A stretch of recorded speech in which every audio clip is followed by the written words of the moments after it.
Welcome to Microcollege. My name is Jacob Hunt. I am the director of Thoreau College. We are a microcollege located in the beautiful Driftless area of southwestern Wisconsin. If you're listening to this in late 2025, you should check out thoreaucollege.org. We are currently accepting applications for our spring 2026 Metamorphosis Gap semester, as well as the fall of 2026 Metamorphosis Gap semester, and also our 2026 Summer Driftless Field School starting on July 1st. Today on the podcast is my great pleasure and honor to welcome Jennifer DeCoste.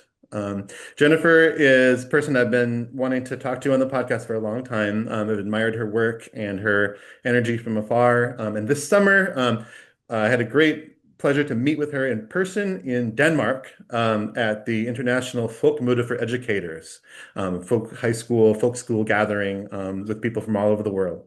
So, yeah, Jennifer is speaking to us from Antigonish in Nova Scotia, Atlantic Canada. A beautiful area I've had a chance to visit before. Antigonish is a really special town, source of a number of initiatives that we'll hear about. But Jennifer is dedicated to work that builds strong and connected communities. She is the founder of a nonprofit network of barter-based folk schools called LifeSchoolHouse that began in Nova Scotia. This platform for grassroots skills sharing creates stronger, more interconnected neighborhoods and reduces the impact of social isolation by offering nourishing spaces where neighbors can learn, connect, and thrive. This project has been scaled globally, and Jennifer is the first person in Atlantic Canada to receive the prestigious Ashoka Fellowship for her work. Jennifer and her partner are also growing a new social enterprise in Nova Scotia called FireLoch, a space in the forest for community, care, and continuous learning. As a social enterprise, FireLoch is a forested retreat space with a sustainable model to support charitable work, offering bursaries and scholarships for deep rest and care for teams from the non-profit and charitable sector in Nova Scotia. Jennifer has two children and sources great joy from introducing them to the true prosperity in Atlantic Canada, a history of cooperative action, the shared wisdom of multiple generations, and the kindness of strangers. Thank you for joining us, Jennifer. Thanks for hosting tonight, Jacob. So, as I mentioned before we came on, on the podcast, I always like to ask people a little bit about their biographies and specifically what they were up to around the time. The students that we work with here at Thoreau College, who are mostly in their 18, 19, and early 20s. So, wonder if you could think back to where you were in that age range. What were you doing? What were you thinking about? Who were the big influences on your life, and how has that shaped where you've gone since? So when I was 18 and I had completed my grade 12 education, I don't know that I had a lot of choice in terms of my path. I would have been the third generation of women in my family to go to post-secondary education at a local university called St. Francis Xavier. My grandmother attended that school as a college associated with that university before women were allowed to attend the university. So there was a path that I was predicted to follow, which at 18, I put my head down and followed the path. So I went for 4 years and did an undergrad education at this school, which is a wonderful school. But I will say I spent most of my time there focusing on leaving.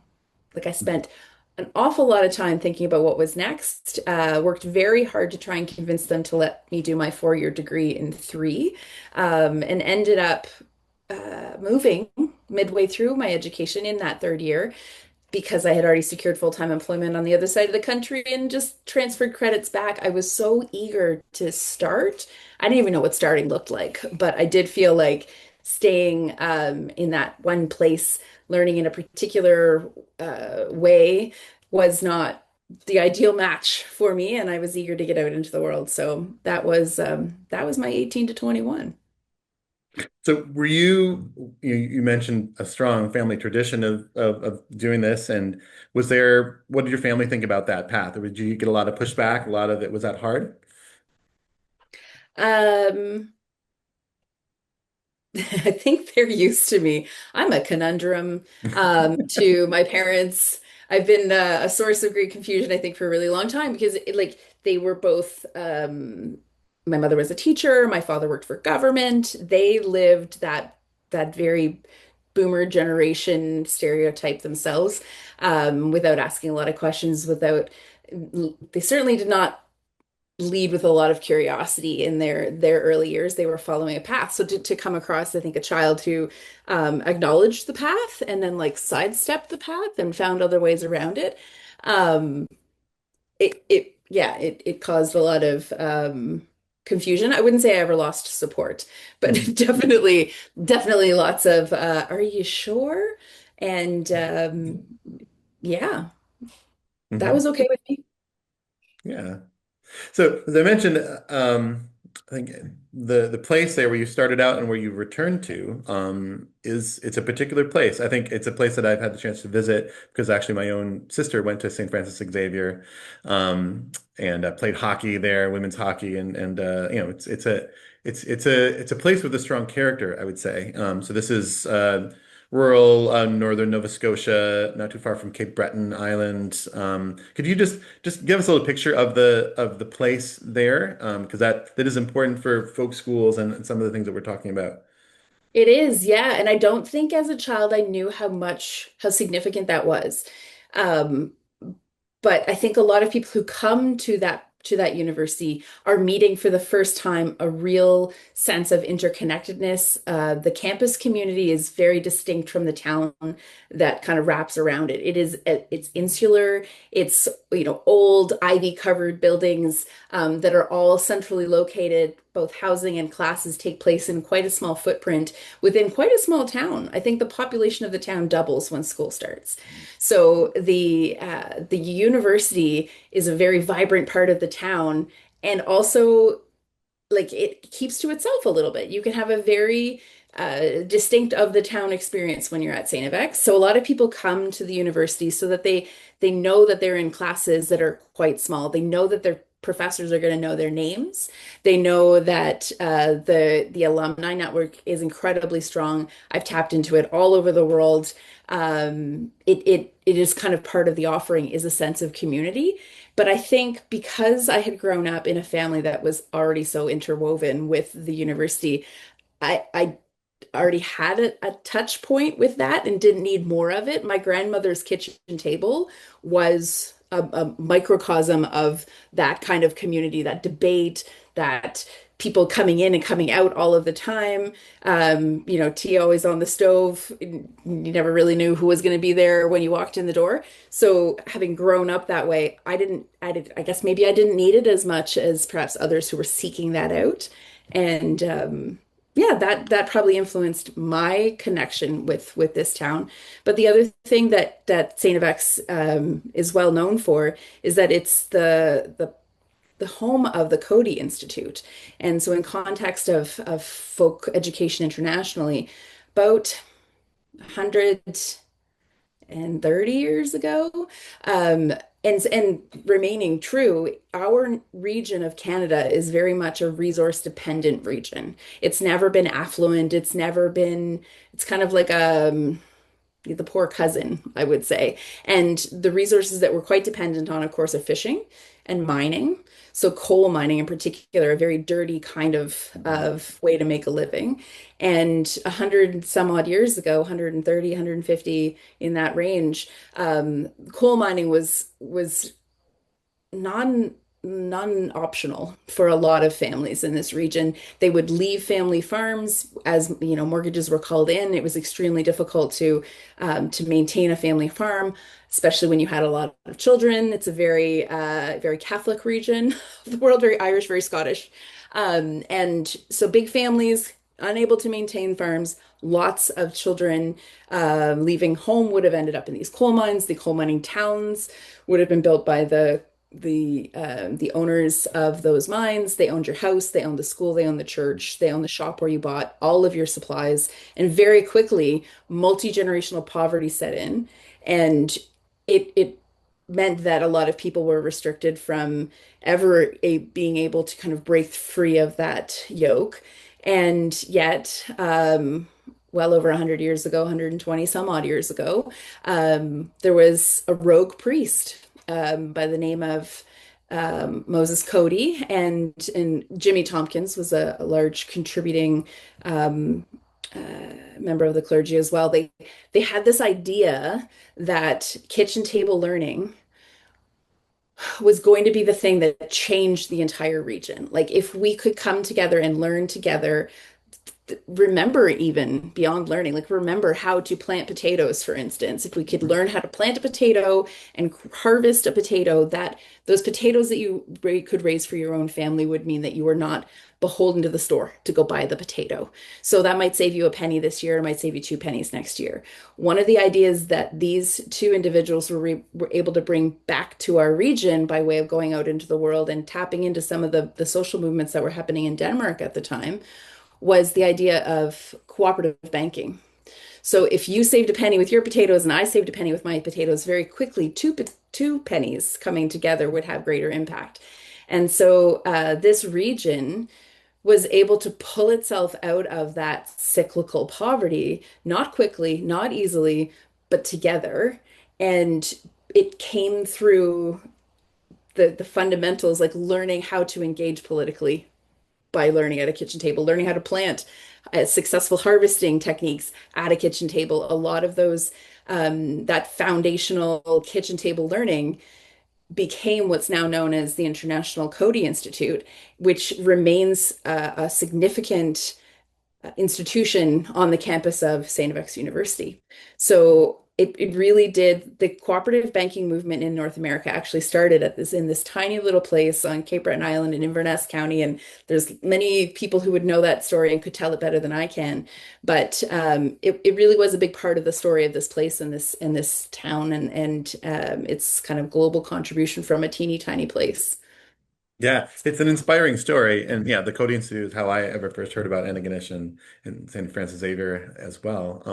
And how many places around the world are there that have this resource dependent kind of economy and coal mines or, or some other resource that are dependent, they're really in a hard place in the kind of global capitalist kind of system. So it is very inspiring to have a story like, what can you do about that? And the other thing that's striking about that is, it connects with your work is the locus of it in the home around the kitchen table, right? I think it just occurs to me that something that other people might know about that region, Cape Breton, is like music and also the home as a locus for music, kitchen parties and things like that, or people may have heard of. But I think it's a great connection to your project with Life Schoolhouse. So maybe, yeah, can you just tell us about the genesis of that project and really it's another movement that you've originated and it's gone out into the world. So very inspiring. Yeah, well, Life Schoolhouse was never supposed to be a movement. Like if it had been planned that way, I probably would have done a lot of things differently, to be honest. And maybe the same thing applies to all like grassroots social organizing, but um, Life Schoolhouse, like you said, is a network of interconnected barter-based folk schools. The idea of using this network of folk who are interested in skills sharing as a means to connect the humans to reduce that negative impact of social isolation and loneliness, right? It really came from a very self-serving place. Like I was raising two kids. I was in a city. Um, I was relatively new to that particular area of the city. Didn't really know my neighbors. Like I knew my neighbors, but I didn't know, which is like such a common problem, I think, in a city. And the handful of neighbors that I did know, um, we had we'd invited a conversation that actually stemmed from a family conversation that I'd had when we moved into that home. We have two boys, and my husband and I moved into this home and we bought this property. And in Canada in particular, Nova Scotia in particular, um, that we live in unceded territory. This was never ceded to the Canadian government, and in particular in Atlantic Canada and Nova Scotia, we're governed by what are called the Treaties of Peace and Friendship. So we here as settlers in unceded territory, Mi'kmaq, what does it actually mean for a settler family to buy a house, to own land in a, even in a city where, it's super common? What does that actually mean? Like, it wasn't not part of my education growing up. We didn't talk about these things. We were not talking about truth and reconciliation work in Canada at the time that I was kind of coming of age and grounding my morals and principles. So it really kind of had to become an active conversation that we were having as a family. Like, whoa, like we owe paperwork to the lawyers and the bank and the realtor and like everybody, but there's nobody that's talking about our responsibility to the land. So basically, what we landed on is we don't know necessarily what to do about this, but we'll probably be better able to find the answer if we ask lots of people. So we had an open house and we threw it out and said, um, what could we do? What could we use this house for? Like, in what ways could we as a neighborhood come together? What would you like to see happening more of or differently in our community? And we had however many people, might have been 12, 15 people maybe showed up for that conversation. And I'm sure I still have the poster somewhere. And we just like we just put a bunch of post-it notes on the wall. And we saw like ideas kind of bubbling up for like, ooh, like what if we pooled some childcare and like what if we had a drop location for farm boxes to come into the city? And what if we did all these kinds of things to make shared use of the property so that we're treading as lightly as individuals as we can, and that we are with intention towards peace and friendship, sharing this space communally. Because we still need a safe place to raise our two kids. Like this is a home. We made a conscious decision to make this house into a home. So what could that look like? So we had like all kinds of these ideas. And the one that we kept circling around was like, I don't even know if we use the word skills sharing, but like classes. Like, what if so and so could just come and teach whittling and carving and baking and sewing, and like we just have friends who can do stuff. What if we started sharing our skills a little bit? So that one kind of bounced out a number of times, and so we grabbed it and we said, okay, well, let's see. Like I said, this was not supposed to be a movement. It was just like a way of living in this house. The first class we landed on was like, why don't we just throw some posters up around coffee shops, telephone poles, whatever. Tell people that at this house, at this time, we're going to be teaching fermentation 101. That's what our first class was. And it was because we had free stuff. Like we were brewing kombucha at our house anyway. My kids thought that was pop. So it's not hard to skim off some scobies and share the knowledge. That is free. So we told people to show up. Also, Scott was really at that time into sauerkraut and cabbage and carrot and whatnot, not expensive. So we said we're going to kind of introduce fermentation 101. And we put up these posters and said, bring a mason jar. And I think three people came to the first class and they were all very brave, like knocking on the door, being like, I saw, like, is this a place for a because it's like it's a little weird going to someone's house for a thing. They thought they were going to a place for a thing, but they came to a house. So that, and then we did another one the next week. I can't remember what the next one was, but like two people came, and then we did another one the next week, and like seven people came, and then so it was wild. We did over 50 classes our first year in our living room, I remember I and we heard that this summer, and that seems wild to me. That seems having hosted classes, folk school classes, teaching things out of my house. That's an incredible commitment. It was so cool though. Like people would, because I don't have a lot of practical skills. I am a doer of lots of things and a master of very, very few, but I have really smart friends, and that is like a lifestyle choice. So, yeah, we just kept getting calls from friends saying that looked like fun. I could do this. Great. What are you doing next Thursday? So while the momentum was still there, we just kind of went with it. And it went very well and very quickly. I don't know, we're maybe 4 or 5 months in, not long of doing this and having a great time. Somebody knocked on the door and said, "Could I do this too?" And that I think, like in terms of movement making, like that guy dancing on the side of the hill, right? It's the first follower that makes it a thing. And so somebody said, could I just like I drive 2 hours to get to your stuff. Could I just do the same thing at my house? I was like, have at her. What do you need to get started? And not much, but I'll share what I have, what I've learned. We've made some, I don't know, social media posts or etc. So we put a Google Drive together and said, let me know how it goes. And then very quickly we had probably 10 or 12 going in the province of folks who were also willing to like just try the thing. So that was a really interesting, it was not a plan, not planned, but fun. Well, there's so many things I love about this story. The first one is starting with the fermentation because that is the first class that we did with the Driftless Folk School here was a sourdough class, and there's something very potent about that metaphor of a culture, right? You've got Ah, a ah, culture I of love it. microorganisms that then you're passing on. Everyone leaves the class, goes away with it, and that you can see that certainly is what happened metaphorically and literally in your case. So. Yeah, I love Um, that. I don't know that I've really thought that deeply about it, but it is very true that there are a whole bunch of people who now have like that that connection to a living organism that we shared right from day one. So that's pretty cool. the other thing the next thing is the gesture, and you're the rooting in the history and in the land history, and the native peoples in the region is interesting.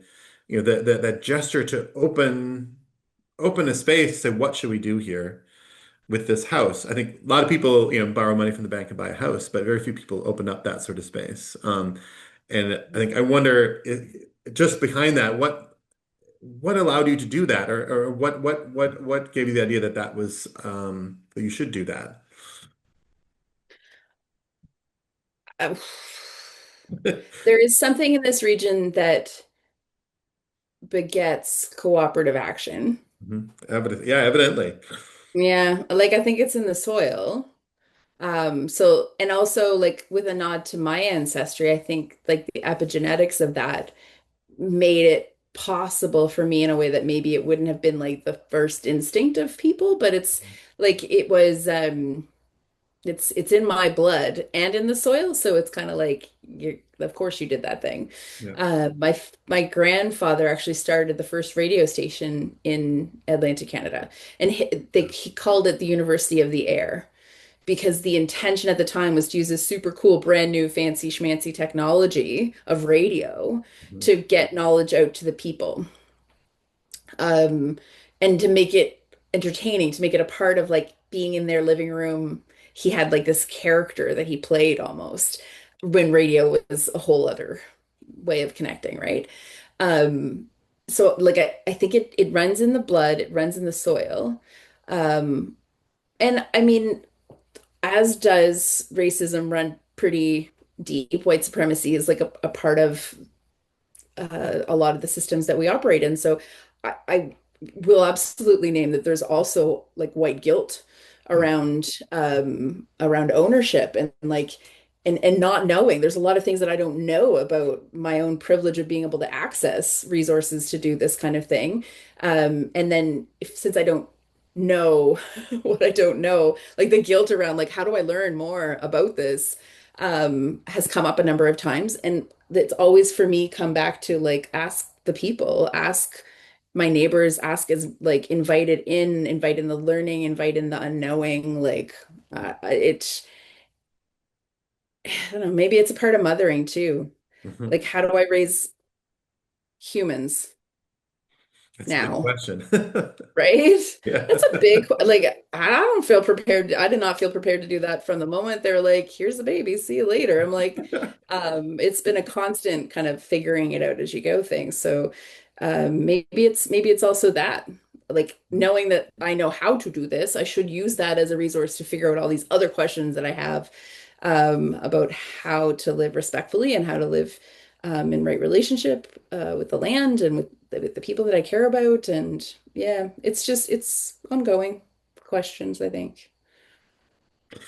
The concept of Skillshare, you mentioned feeling that, you didn't know how to do very much. You didn't feel like you hadn't mastered anything. but you were able to demonstrate that there was a lot of skills there in your immediate community, right? And that people were excited to share. And there's the old story, a parable, folk story about stone soup, right? We are impoverished here. We don't have anything. You create a context, you create an empty pot, and invite people to put things into it, and suddenly you have a feast, right? And Yep, I think that's what I totally. another kind of resonance I hear with your story. And then all of a sudden you have abundance, right? Of knowledge and of scobies and other things too. So But you know what was interesting is that like we saw it right away within the first couple of months. Um, the abundance was not even necessarily the skills being shared or the production of the things that we now know how to do, like the sourdough bread and the salsa canning and trying to think of non-food related things, but I'm hungry because it's supper time. Um, the people were not coming, the skill was an extra, the skill was a bonus. They were coming because they were lonely. And we didn't name, like I said, the post-it note party that we had was just like what would be fun. It wasn't like what is the change we want to see in the world. right, But we landed on it fairly quickly. We identified the impact because in conversations and just like generally observing, like we very quickly got to a point where we couldn't post tickets for the events more than a week in advance because we used to post like here are the things that are happening this month, and the same people would take every ticket, which made it wonderful because you would really get to know these people quite well. But they would end up basically living in my living room. And it was really hard for new people to be found to show themselves to us, then to surface their talents. So it was really like a tightrope of like we want to get into deeper relationship, which does involve spending more time together, but we also want to welcome in the new and yeah, balancing that was tricky in the first year, and it wasn't really about the skills. They loved the skills. That was the reason. Your hands are busy, but it's like you could sit next to the same person on the bus for years and not know them at all. Or see them walking on the sidewalks and not really know them until and then know them so you differently when they're in a hosted environment.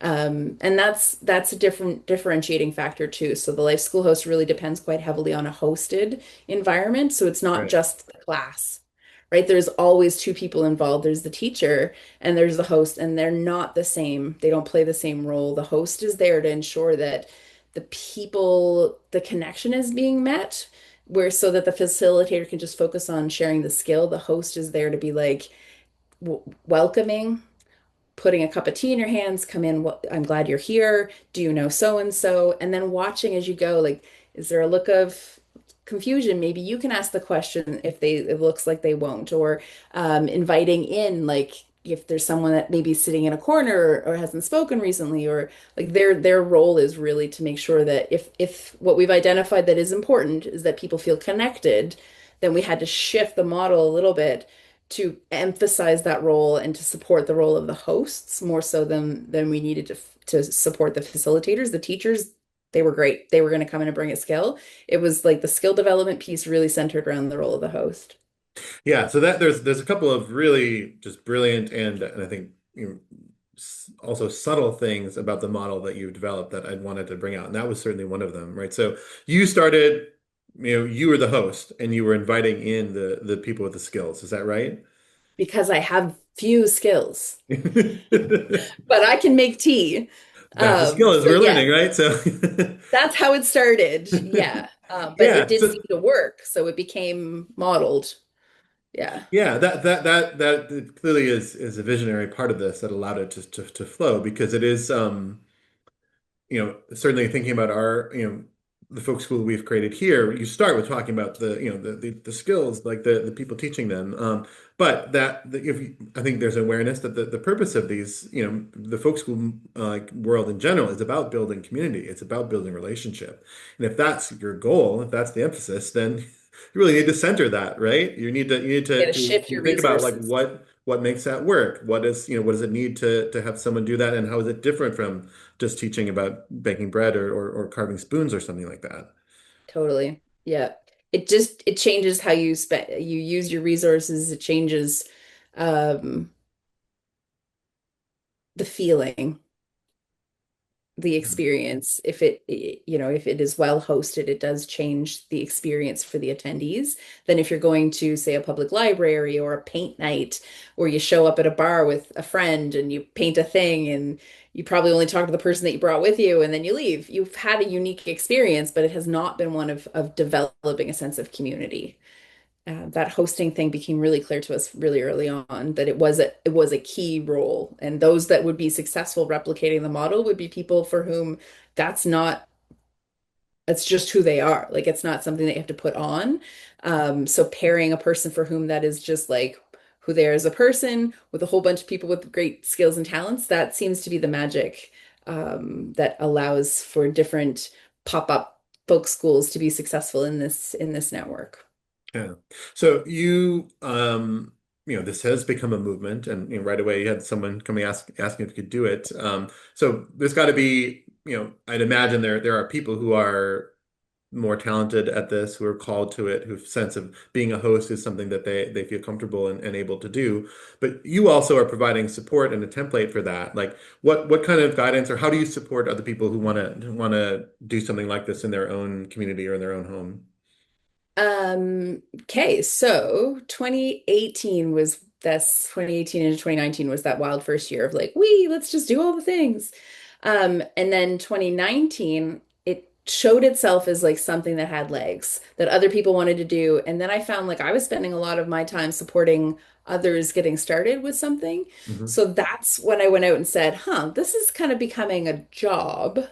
Um, which is a joyful job, but I was already working full time. And then I was also still hosting like a while with a wild schedule. And then all of these other people were like, help me, help me, help me. So what we did was we leaned in heavily to the networked approach, the collaborative approach, even to the design of like the resources. It was not something that I was going to say I had all figured out. Here's the, plug and play toolkit for this. It was like we started having gatherings, hosts gatherings, where people who were curious or people who were already engaged would come together, and we started to think together about like, what do we want to learn more about? What are we learning just through observation? And so that first year was kind of writing some stuff down, and then pandemic. 2020. So, I mean that just as we were starting to we had people like spreading out across Canada, hosts in New Brunswick, hosts in Ontario. Um, it would just, and it was a particularly challenging time where we were living because we went into this thing they called the Atlantic bubble, and basically it was like no one was allowed in or out. Mm, Everybody had a different approach. That was the one we were living with. Strange times, but it did mean that we could continue to gather. They basically were hanging on the edge of North America, right? We were kind of able to shut down the border. mhm. Um, and whether or not that was the right decision is a whole other conversation. But we in 2020 were having a very different lived experience than people in the rest of the world. But what we were observing was that the thing that we um, like this is an organization that should have faltered, closed its doors during a pandemic when what we were advocating for was in-person gatherings for the health of community. Like the exact opposite of the pandemic conversations. But at the same time, like it was when our organization started to blow up because everybody was saying, you've got something here that I did not even realize we needed until we took it away. And then it became like a health hazard to not have connection with each other, to not have anyone checking in on people in community. Like we had a lot of people in our network who were older, particularly women, who I knew they were okay because we had spent 2 years building a sense of community. There were lots of people Yeah. that like who would check in on Barb and Noreen and like who that they might not have had those people checking in on them if we hadn't been doing this work for 2 years. And it kind of surfaced like this is really important work at a time when we were being told not to do the work. So we used our time and we wrote it down. We wrote a book. We're like, here's we don't know that we know this yet, but what we've got is some ideas. We can share some stories. We wrote a storybook. It was not an instructional manual. It is not everything. It is what we were able to do during the pandemic was say, you know what, you're right. We do need more of this. Here are some of the stories of the things that we've been doing that are helpful. So that's available on the website now. Then we Tea for started community. doing, yeah, Tea for Community is the name of the book. And that was one of the things that we found, like the great equalizer, right? Like put something in someone's hands so they know what to do with their awkward hands. Um, Tea was a great equalizer, and those were just some of the lessons that we learned. So people can grab that. And Just then say, I we think have, in the US, I think it's being distributed through the Folk ah, School it is. Alliance, I believe. So Yeah, yeah, that's we'll true. For share those free, links they'll send you a in our tangible physical copy. yeah. The ebooks online anywhere that people may be listening to this in Singapore. You never know Yeah. your great reach, right? So Yeah.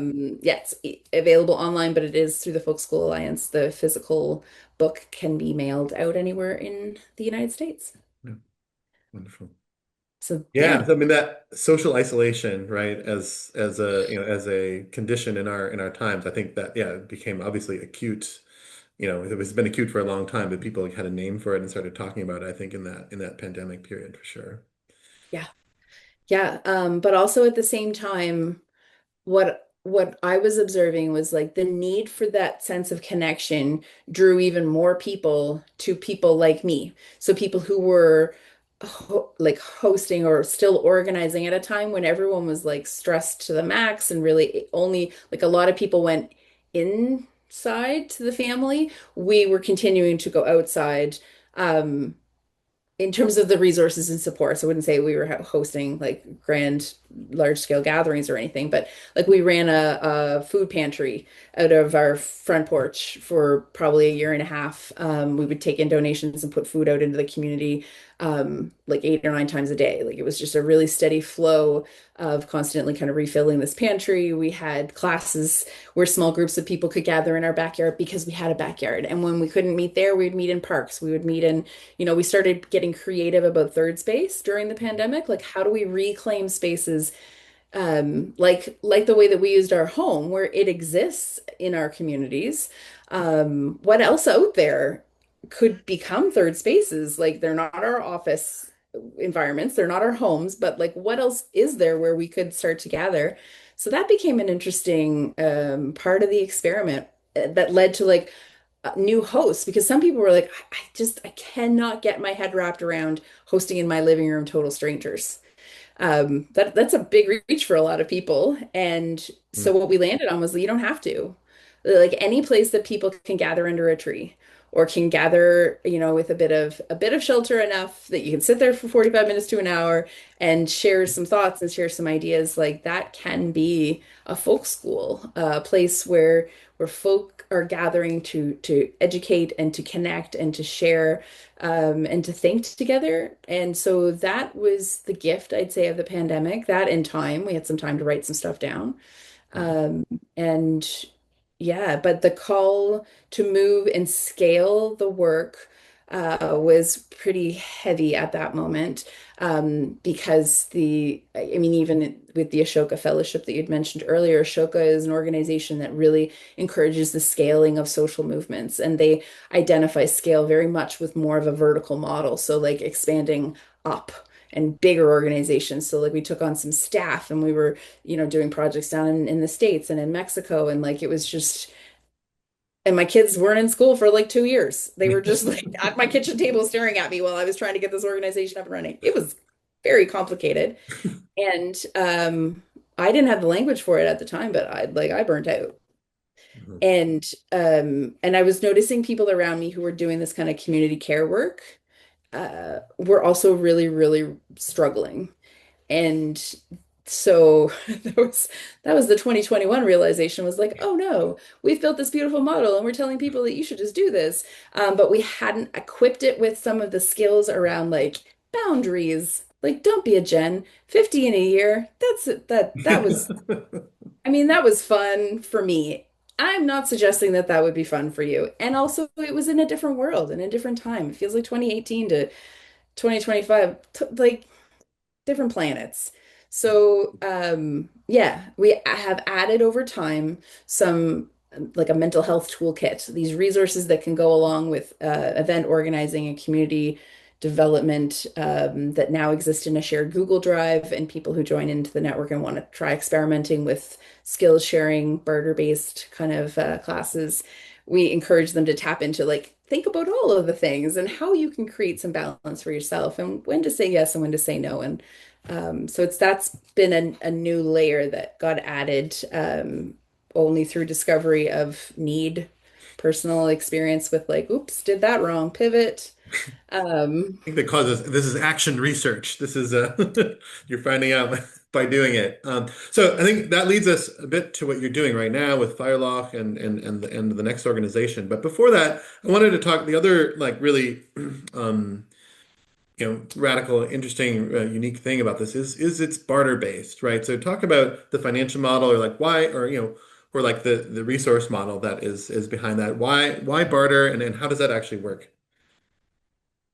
yeah, barter. Barter is an interesting one because I mean, again, our reason for doing this was to gather our neighbors in a kind of a barrier-free, like we've got the space in this house, let's use it. And barter was a way to reduce any barriers folks would have to participating in programming. So instead of having a tangible like $15 to participate or $50 for a class. It was within your means, bring something to gift to the facilitator.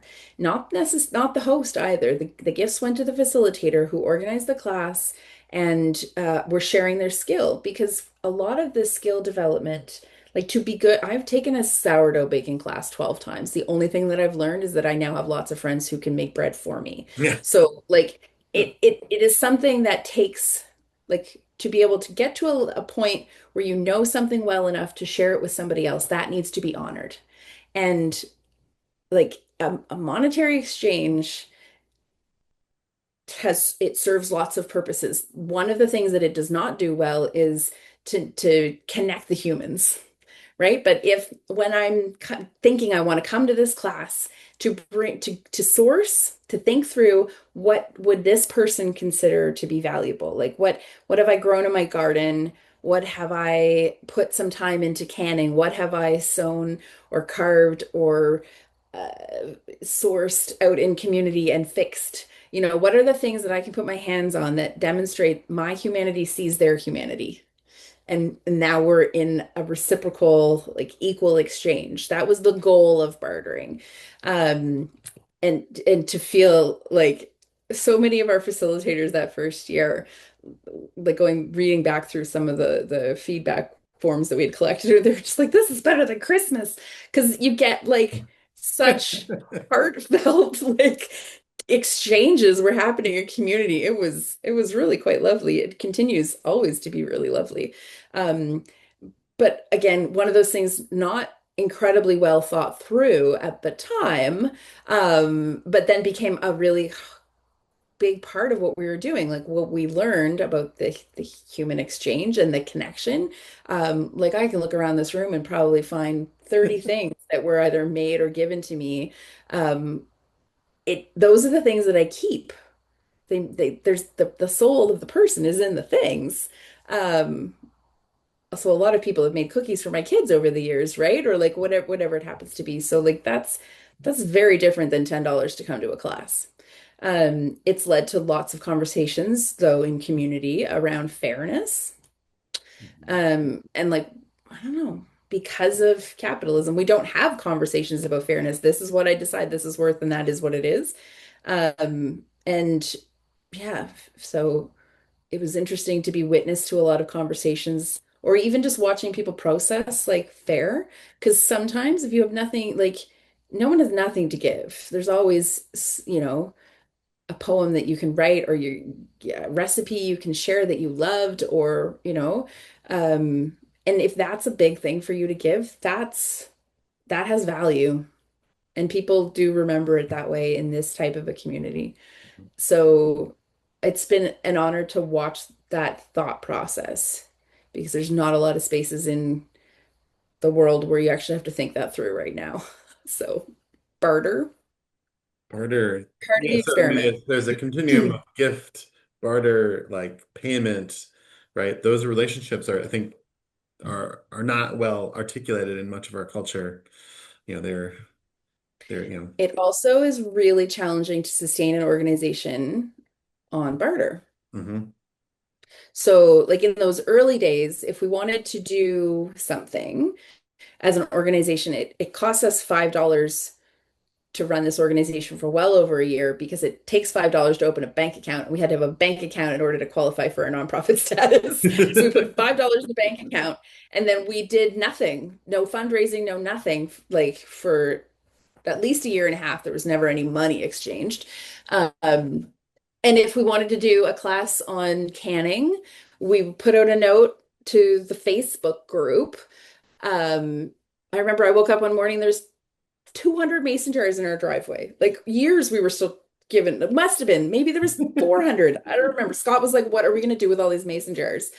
So we did the class and then we did 12 more classes and then we gave our gifts away in mason jar. Like it was just ridiculous. But in the community, there were basements full of dusty old mason jars. Hmm. So that was something that the community had to give, and we built classes around the assets that were available. And then we reached a point where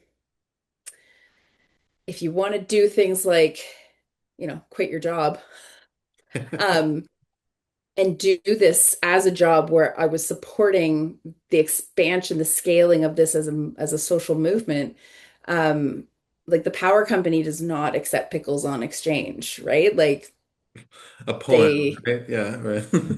no, nope, nope. And there were just definitely periods of time where, th yeah, the certain classes that you wanted to be able to offer, you wanted to be able to say, come, I will buy the leather that we require, or I will, remove the barrier, but it needs to be a financial barrier that's removed.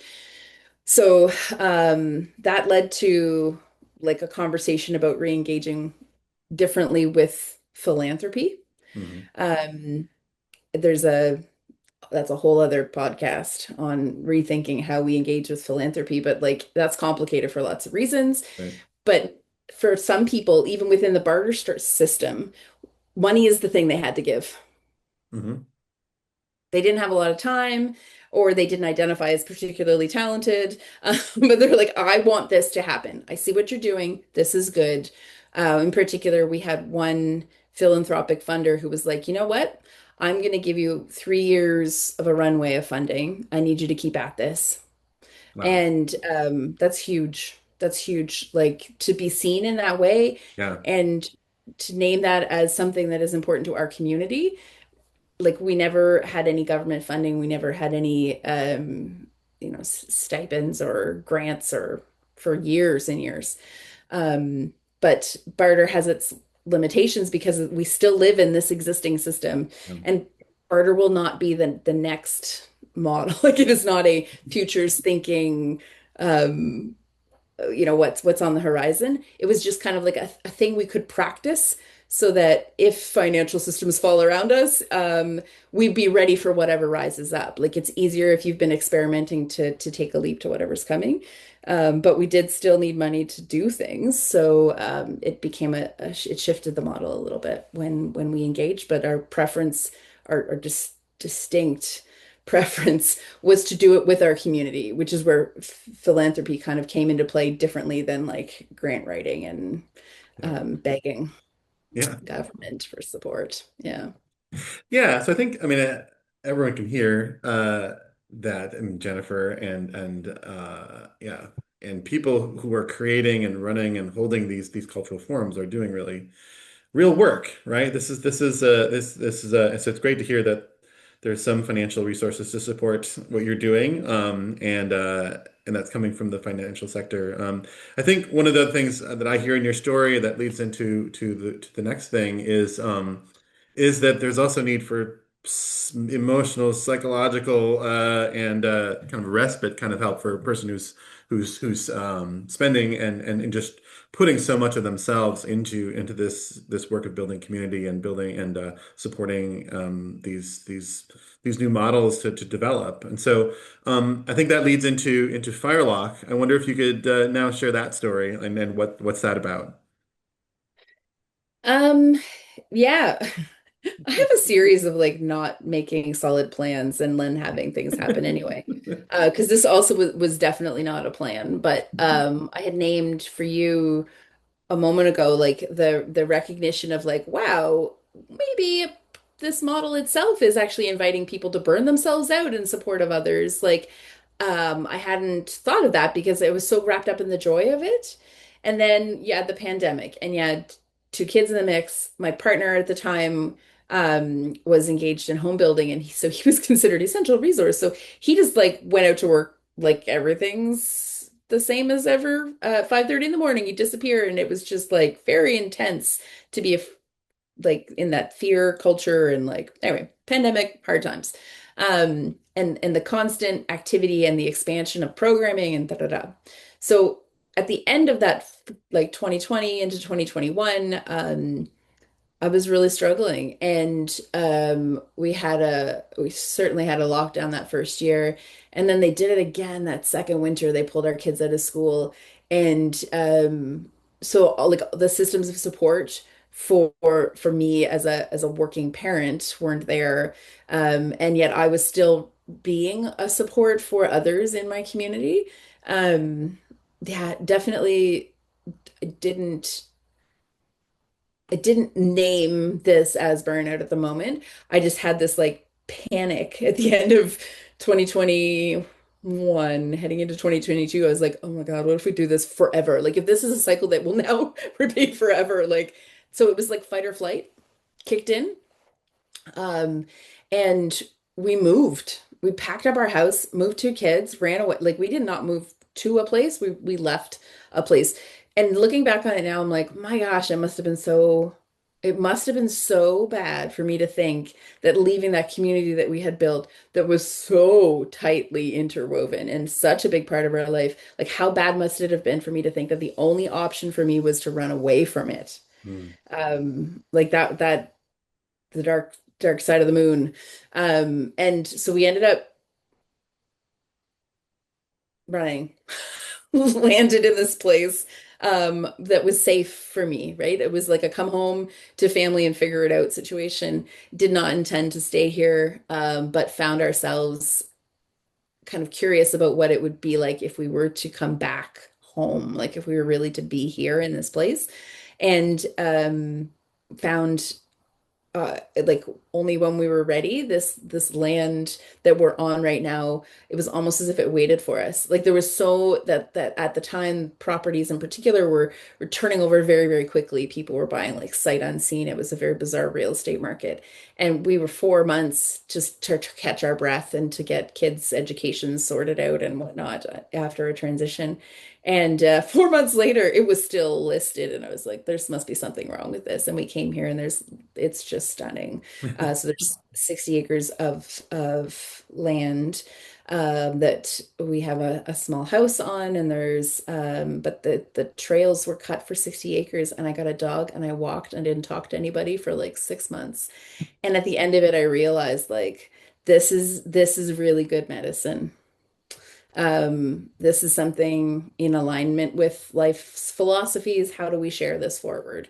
How do we make this possible for other people to catch a rest too, for whom the running away was not an option? We need to do this. Like it shouldn't get so bad that you feel like you have to, but also like what are the mini breaks that we can take so that you don't reach that point of absolute shatter? And so we've, over the last couple of years, been building up this space called FireLoch as a gathering place. It's got a giant geodesic dome that is established as kind of the primary gathering place on the land. We've got a craft workshop and a woodworking space and accommodation for facilitators. We are working on accommodations for guests. We're still about $1 million shy. If anybody has that hanging out in a couch cushion or something, let me know.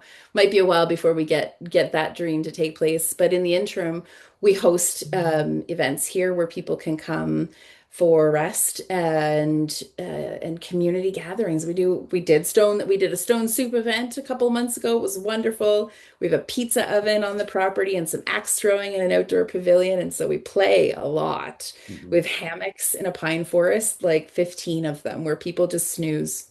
Like there's lots of rest and reprieve centered work that we're doing here, focusing primarily on supporting people that are doing community development work. And this is set up as a social enterprise. So people who come like as a team and as an organization who can pay to be here, they do, and that keeps the lights on. And then we run programming, like we ran a 6 month long Care for Caretakers Fellowship that just enabled those breaks to talk about rest and shifting, um, making interventions in our lives so that we don't get to that point of acute burnout. And a lot of it, again, it's like I don't know if I need a better word than selfish, but like I've learned so much by being the host of this kind of programming where people come here and they share their story and their why for being here, and you're like, "Yep, me too. What do you got? Like, what have you learned? Where you at on that?" And so little pieces of their story and my story and others that are here, like they all kind of just like make the picture of community health. It's been interesting. It's also not by any stretch done. It's not fully baked. It's still emerging. But yeah, it's at fireloch.com if anybody wants to check it out and see what we're up to. Yeah, send those $1 million. That's great. Yeah, Uh, yeah, yeah. E-transfer is fine. Yeah, yeah. however that works. Yeah, once again, you are creating a little bit of a bigger physical scale, an open space, right, for people to do this inner work and to return, to their lives, to their important work elsewhere. So it clearly is you can call it selfish if you want, but I think it's like you're creating the space for these things to manifest in a way that's really, really beautiful.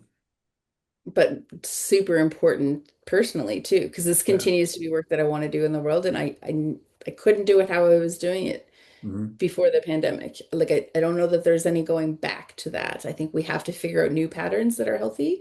And tapping into like I didn't even know what I was doing was already a thing. I didn't know about folk schools, first of all. We called it a folk school. I didn't even know that what was happening. Like I didn't know the history of any of that, which is embarrassing now looking back on it. And also like tapping into the knowledge of a global network of professionals who practice asset-based community development. Like, if anybody's hearing that for the first time, do a quick Google search.